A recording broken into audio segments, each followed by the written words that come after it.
Rusiya-Ukrayna müharibəsində yenə azərbaycanlı həlak olub. Əslən Quba rayonundan olan Vüsal Fuadoğlu Əsgərov Rusiya Silahlı Qüvvələrinin tərkibində Ukraynaya qarşı aparılan döyüş əməliyyatlarında həyatını itirib. Allah rəhmət eləsin.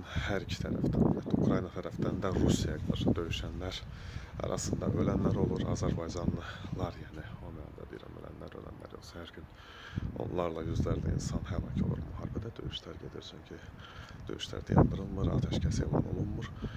Yəni bu müharibələr sanki qardaşı qardaşa, milləti millətə düşmən kəsir, düşmən elə olsa Ruslar, Ukraynalar eyni Slaviyanın köklü millətlərdir.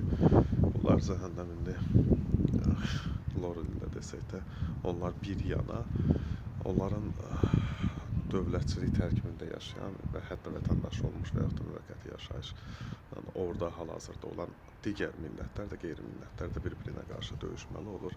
Biz Azərbaycanda yaşadığımız üçün bizə maraqlı olan elə Azərbaycanlılar da, Rusiyada da o vaxt rəhmətlik Elçin İmanov idi deyəsən.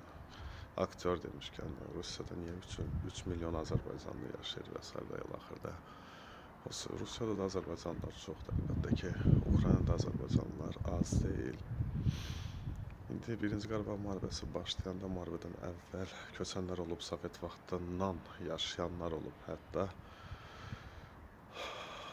müharibə başlandı elə nə qədəri qayıtdı öz vətəninə, doğma el obasına, dədə-baba torpağına doğma olan da elələri var ki, orada doğulub.